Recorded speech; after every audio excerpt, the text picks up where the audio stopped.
Study IQ IAS, अब तैयारी हुई अफोर्डेबल।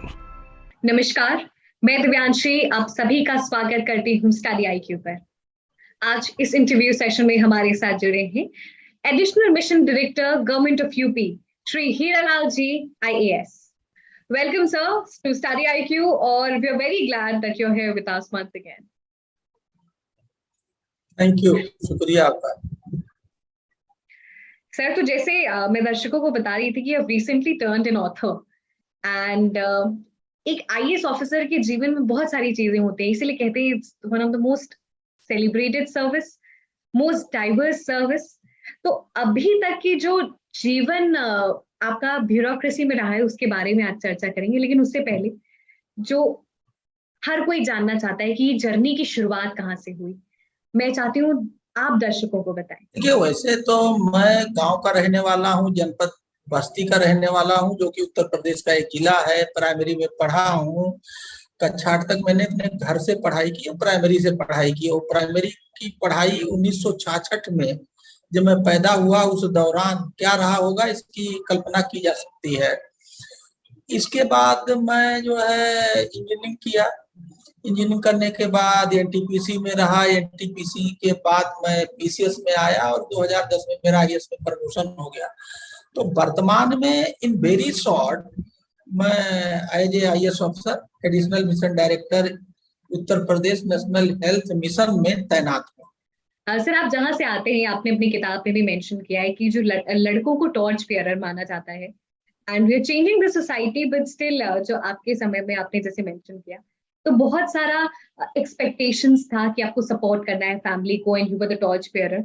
तो ऐसे में बहुत बड़े सपने देखने में शायद किसी को डर लगता है कि वो सपने पूरे होंगे कि नहीं, और एक इंटरमीडिएट सपने पे कई बार उसको समझौता कर लेते हैं। क्या ये ख्याल आपके मन में भी आया कि हम इतना बड़ा सपना देखें, PCS क्लियर करें, या फिर आपने इंजीनियरिंग कर लिया था तो वो समझौता कभी ये लगा कि इसमें ही कर लेते हैं? देखिए, जो ये आप कहना चाह रहे हैं कि उस जमाने में, देखिए मतलब आज के 40 साल पहले और आज के जमाने में बहुत फर्क है, एक जनरेशन का गैप है। उस जमाने में जैसा कि मैं याद करता हूँ तो जो मैंने देखा था कि लड़के को ज्यादा तरजीह दिया जाता था लड़की की बनस्पत, और अगर लड़के को ही उस परिवार का या समाज का अगुआ माना जाता था। लेकिन आज ऐसी स्थिति नहीं है, बहुत परिवर्तन हुआ है। आज हम लोग, जैसे मैं अपना ही सोचता हूं, तो हम लड़की को ज्यादा तरजीह देते हैं, ज्यादा इंपॉर्टेंस देते हैं लड़के की हिसाब से। तो जो उस समय सिचुएशन थी, ये बात सही था, मैं घर में सबसे बड़ा था, तो मुझको लेकर के मेरे परिवार वालों ने सपना देखा कि मुझे अफसर बनना चाहिए और अफसर में सिविल सर्विसेज में जाना चाहिए, कुछ अच्छा करना चाहिए। और उसके लिए उन लोगों ने पुश भी किया, और इसमें मेन भूमिका मेरे पिताजी की रही। मेरे पिताजी किसान थे और वो एक छोटी नौकरी करते थे, वेटनरी कंपाउंडर थे। तो उनको सब पता था कि सिविल सर्विसेज का क्या इंपॉर्टेंस है, क्या इसके पावर्स हैं, क्या इसके कैपेबिलिटी है, क्षमता है, सब चीज मालूम था। तो इसलिए उन्होंने ये आइडिया मेरे दिमाग में भरा। और देखिए, चैलेंज जो है ना, चैलेंज वही ले सकता है जो मुसीबतों से खेलता है। जो मुसीबतों से नहीं खेलता वो चैलेंज नहीं ले सकता। तो हम लोग तो गांव में शुरू से पहले दिन से ही मुसीबत से खेल रहे थे, तो चैलेंज लेना हमारी आदत बन गई थी। और उस चैलेंज को लेने के बाद फिर जो है पीछे मुड़ के नहीं देखा, तो इसलिए सफलता मिली। बिल्कुल सर, और आपका जो जीवन रहा है अभी तक, और हम कामना करते हैं कि आप और भी मार्गदर्शन देते रहें बहुत सारे एस्पिरेंट्स को जो UPSC PCS की तैयारी करते हैं और ऑफिसर बनने की इच्छा रखते हैं। इतना इतना डायनेमिक करियर अभी तक रहा है, कभी ऐसा लगा कि किसी चैलेंज से घबराए हो? देखिए, जिंदगी के हर मोड़ पर, और मैं तो कहता हूं कि अगर आप इमेजिन करें तो पर डे कोई न कोई चैलेंज आता है। चैलेंज का जो है ग्रेविटी कभी बहुत स्ट्रांग होता है और उसका ड्यूरेशन ज्यादा होता है, कभी ग्रेविटी जो है इंस्टेंटेनियस होती है।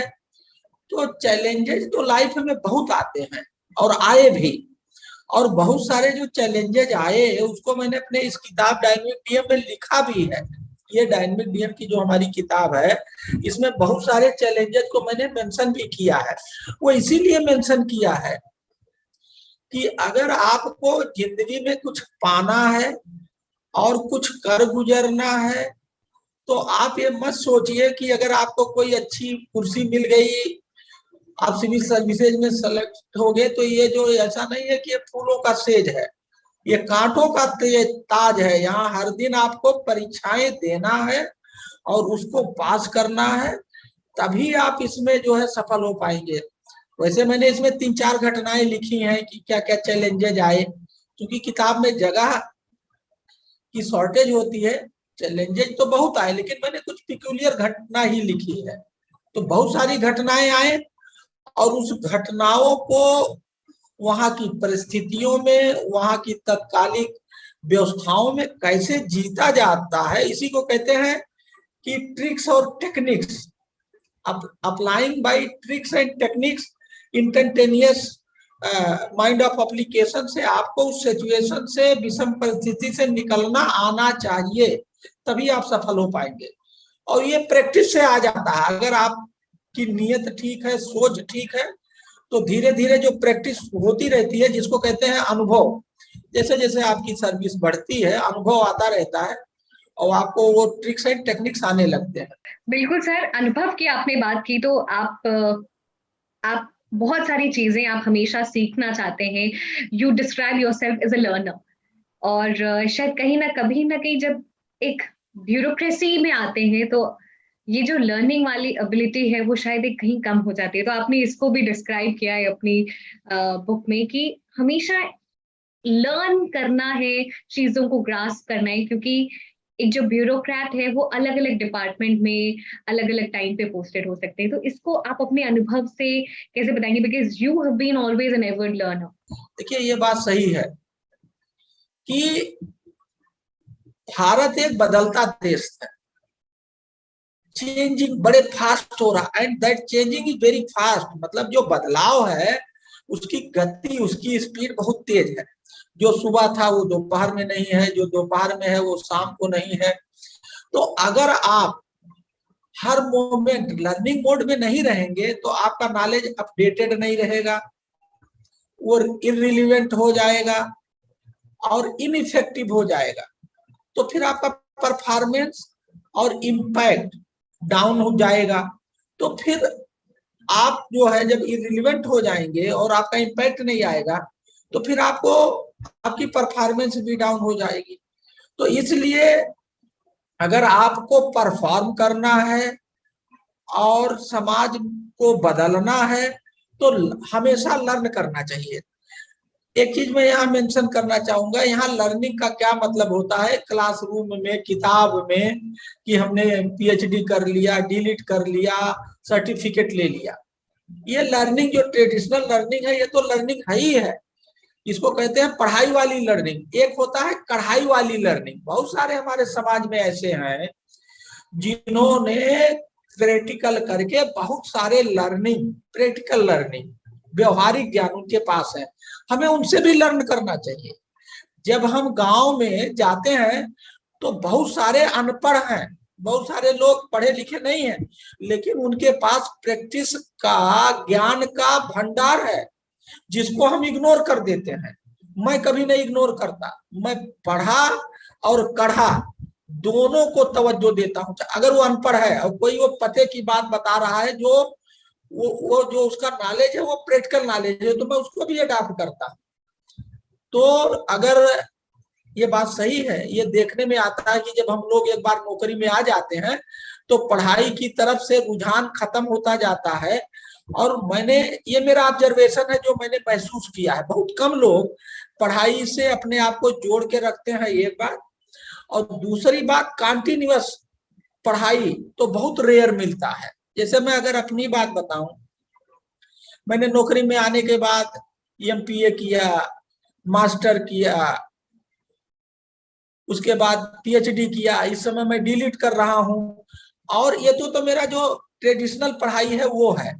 साथ ही साथ मैं जो भी प्रैक्टिकल नॉलेजेबल लोग हैं उनसे मैं खुद जुड़ता हूँ, बात करता हूँ और उनसे पूछता हूँ आपने ये कैसे किया। जैसे प्लास्टिक रिमूवल पे मैं रोज पेपर में बहुत चीजें पढ़ता हूँ, तो मैं उनसे फोन उनका संपर्क निकाल के उनसे कनेक्ट करके बात करता हूँ कि आप ये कैसे करते हो, क्योंकि उनका वो प्रैक्टिकल नॉलेज है। तो मैं प्रैक्टिकल नॉलेज को भी गेन करने के लिए बहुत सारे प्रयास करता रहता हूँ और ये सबको करते रहना चाहिए, पार्टिकुलरली जो गवर्नेंस में है और जो सिविल सर्विसेज के लोग हैं उन्हें तो पढ़ना और लर्न करना 24/7 करना चाहिए। सर अभी आपने एमपीए की बात की और आपने masters in public administration America से किया, लेकिन इसके पीछे भी एक चैलेंज स्टोरी रिलेटेड है। आपको अमेरिका से इनविटेशन आया था जब आप संभल के डेप्यूटी कलेक्टर थे, प्रोफेसर बाकरी का। उस समय आपका वीजा रिजेक्ट हो गया था। उसके बाद फिर आपको एक डीओपीटी की एक स्कीम आई, उसके तहत आप जा पाए। तो वो पूरा चाहती हूँ आप वो पूरे इंसिडेंट अगर बता सकें, शेयर कर सकें। How did you take it as a challenge कि जाना ही है अमेरिका? देखिए ऐसा था, मैं संभल में एसडीएम था।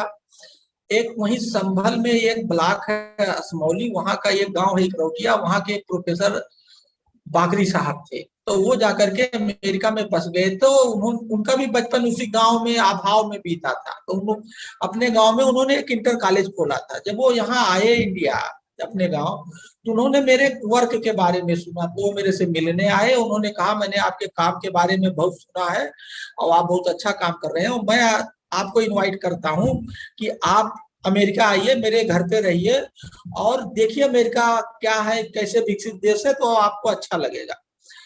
उनके इनविटेशन पे उस समय जो है एनओसी नहीं मिलता था। एनओसी बड़े मुश्किल से मिला, उसका भी जिक्र मैंने अपने किताब में किया है। उसके लिए भी बड़ी मुश्किलात हुई। जब एनओसी मिल गया, मेरा पासपोर्ट बन गया, तो फिर जब मैंने वीजा के लिए अप्लाई किया तो मेरा वीजा रिजेक्ट कर दिया गया। और उन्होंने अपने एमपी से, अमेरिका के जो उनका एमपी था उससे शिकायत की। उनके उस एमपी ने एम्बेसी को भेजा, तो वो घिसा पिटा जवाब जो होता है वही आया। उसका जवाब भी उन्होंने मुझे भेजा, जैसे घिसा पिटा जवाब होता है वैसे घिसा पिटा जवाब मिला था। तो वो मेरे लिए एक बड़ा चैलेंजिंग था कि अब तो अमेरिका जाना ही जाना है। मतलब ये जो घटना हुआ, एनओसी का ना मिलना, वीजा का ये कैंसिल होना, वो कहीं ना कहीं मेरे दिमाग में एक चैलेंज पैदा किया। और उसी चैलेंज ने मुझे एमपीए कराया, मैं तो यही कहूंगा। और इस एमपीए की जो फाउंडेशन है और अमेरिका जाने का जो ललक मेरे मन में पैदा किया, वो प्रोफेसर बाकरी हैं। अब वो इस दुनिया में नहीं है, उनसे मेरे पारिवारिक संबंध हैं, उनके बच्चे मुझे अपना गार्जियन मानते हैं। बड़े ही नेक इंसान थे। अपने गांव में गर्मियों में अमेरिका की सारी सुविधा छोड़ के अपने गांव में आते थे, इंटर कॉलेज खोला और पूरे एरिया की पढ़ाई पे बड़ा ध्यान देते थे। ये बात मैंने उनसे सीखी। और सबको अपने मिट्टी से जुड़ करके उसका कल्याण करना चाहिए, pay back repay back to society करना चाहिए। इसके वो बहुत बड़े उदाहरण हैं। प्रोफेसर बाकरी अब इस दुनिया में नहीं है, थे। सर आपने इलेक्शन 2019 इलेक्शन के दौरान एक बहुत ही महत्वपूर्ण और ऐसा काम किया जिसकी बहुत अप्रिसिएशन हुई। प्राइम मिनिस्टर ने भी की और इलेक्शन कमीशन ऑफ इंडिया ने भी की। और यही कहते हैं जो महत्वपूर्ण कार्य आपका रहा है, अगर हम हमारे साथ आप शेयर कर सकते हैं जो भी चैलेंजेस आए and how were you able to make such an impact? देखिए 2019 में जो लोकसभा का इलेक्शन हुआ, उस समय मैं कलेक्टर था बांदा में। और जो कलेक्टर होता है चुनाव में, वो कलेक्टर की भूमिका में नहीं होता है, वो डिस्ट्रिक्ट इलेक्शन अफसर हो जाता है। तो उस समय हमने वोटिंग परसेंटेज बढ़ाने के लिए एक अभियान चलाया और उसमें हमने एक टैगलाइन दिया था 90% प्लस हो मतदान, बांदा बने देश की शान। और हमने पूरे इलेक्शन को 2 महीने के अंदर एक उत्सव में कन्वर्ट कर दिया। यही इलेक्शन कमीशन चाहता है। इलेक्शन कमीशन चाहता है कि हंसी खुशी के माहौल में इलेक्शन हो, शांतिपूर्वक हो और वोटिंग परसेंटेज खूब बढ़े। मई में चुनाव था, गर्मी चरम पे, बुंदेलखंड में गर्मी वैसे भी चरम पे होती है। ऐसे विषम परिस्थिति में लोकसभा जैसे कठिन चुनाव में हमने पूरे उत्तर प्रदेश में 10.5% हाईएस्ट वोटिंग परसेंटेज बढ़ाया। जब ये अभियान चल रहा था तो 25 अप्रैल 2019 को प्रधानमंत्री जी बाद आए थे। उन्हें कहीं से ये अभियान, इस प्रयास के बारे में पता था, तो उन्होंने अपने भाषण की शुरुआत हमारे इस प्रोग्राम की तारीफ से किया था। तो उसमें हमने क्या किया, जनता को मोबिलाइज किया, जनता को इंस्पायर किया और जनता के लीडरशिप में ये काम किया। सामान्यतः अधिकारी क्या करते हैं, अपने लीडरशिप में करते हैं। हमने पब्लिक पार्टिसिपेटरी, जन सहभागिता के माध्यम से जनता की अगुवाई में, जनता के द्वारा और जनता के सहयोग से ये काम किया। इसलिए हमें ये सफलता 10.5% का मिला, जो कि अपने आप में एक बहुत बड़ा रिकॉर्ड है। मुझे नहीं लगता कि आने वाले दिनों में इस रिकॉर्ड को कोई तोड़ पाएगा, ये ऐसा मेरा विश्वास है। सर, जनता की पार्टिसिपेशन की बात की तो जो मेरा दूसरा प्रश्न है वो जनता की पार्टिसिपेशन से ही है। You have mobilise the public, आपने पब्लिक की लीडरशिप में काम किया, अगर मैं इस तरीके से रख सकूं तो। You are called as people officers just because of your same principle की public is the leader and I am the enabler. बहुत बहुत सारा वाटर कंजर्वेशन, प्लास्टिक रिफॉर्म्स आपने अपने डिस्ट्रिक्ट बांदा में बहुत सारी चीजें की। How are you able to do this? ऐसा है कि अधिकारी का काम ही यही है कि जनता की अगुवाई में, जनता के सहयोग से और जनता के द्वारा काम करे, जिसको कहते हैं जन सहभागिता से काम को करना। तभी आम जनता उसका ओनरशिप लेगी और जब ओनरशिप लेगी तो वो उसमें इन्वॉल्व होगी, पार्टिसिपेट करेगी, तभी उसका इफेक्टिव रिजल्ट आएगा। ये करने के लिए आपको जनता का ट्रस्ट जीतना पड़ेगा, सिंपल सी बात है। जब जनता को ये लग जाएगा कि जिलाधिकारी या कोई अधिकारी हमारे लिए जीता है, अपने आराम को त्यागता है, मेहनत करता है, वो दिल दिमाग एक अच्छी सोच से, एक अच्छी नीयत से मेहनत करके हमारी समस्याओं को खत्म करने के लिए लड़ता है, तो जनता का विश्वास आपके हाथ में आ जाता है। ये काम बहुत कठिन है, इसमें कोई दो राय नहीं। ये कहने सुनने में तो आसान है, कठिन है, और वो एक दिन में नहीं होता, ये स्टेप बाय स्टेप होता है। Confidence building, winning the trust of the public is a gradual process. तो हमने जो है सबसे पहले स्टार्टअप इनोवेशन की सबमिट किया, तो उसमें कुछ लोगों का ट्रस्ट जीता। उसके बाद हमने फिर इलेक्शन का प्रोग्राम किया, उसमें कुछ आगे बढ़ा, पहले 20%, फिर 40%। उसके बाद वाटर कंजर्वेशन का अभियान चलाया तो 70%। इस तरह से हमने 20-22 जब प्रयोग किए और इस तरह के इवेंट किए, सामाजिक समस्याओं से लगातार वन आफ्टर अनदर लड़ते रहे, तो जनता को लगा ये डीएम रातों दिन मेहनत करते हैं, हमारी समस्याओं के लिए जनता के बीच रहते हैं, कोई ईगो नहीं है, हमारे ही जैसे ऐसा व्यवहार करते हैं जैसे हमारे घर के हों। तो ये धीरे धीरे पूरी जनता मेरे पीछे हो गई, मीनिंग देयर बाई कि उनका कमांड मेरे पास, मैंने उनका ट्रस्ट जीत लिया। तो मैं कुछ भी कहता था तो वो मानते थे कि हमारी भलाई में ये कर रहे हैं। It is a gradual process, और इसके लिए आपको एक अच्छी सोच, एक अच्छी नीयत और एक अच्छे लगन की जरूरत है। सर, हमने बहुत सारे छोटे छोटे जो इवेंट्स थे आपकी ब्यूरोक्रेसी जर्नी से हो जाने, और मुझे पूरी उम्मीद है कि हम और भी सारे इवेंट्स और इस तरीके के जो केस स्टडीज के तौर पे बहुत सारे लोग प्रेजेंट कर सकते हैं, उनको हम और जानेंगे। आज के सेशन के लिए कुछ फाइनल टिप्स, सजेशन सभी के लिए। देखिए, मैं तो यही कहूंगा कि जो सिविल सर्विसेज में आते हैं या जो सिविल सर्विसेज की तैयारी कर रहे हैं, उनका सबसे पहले माइंड सेट उनको इवेल्युएट करना चाहिए कि उनका माइंड सेट क्या है। अगर उनका माइंड सेट सामाजिक सेवा है तभी वो है। जैसे मान लीजिए एक आदमी वो सोचता है कि मैं यहाँ करके बहुत सारा पैसा कमा लूंगा, बहुत सारे मकान और दुकान और धनी हो जाऊंगा, तो जो कमर्शियल सोच के लोग हैं उनके लिए ये सेवा बिल्कुल ही उचित नहीं है।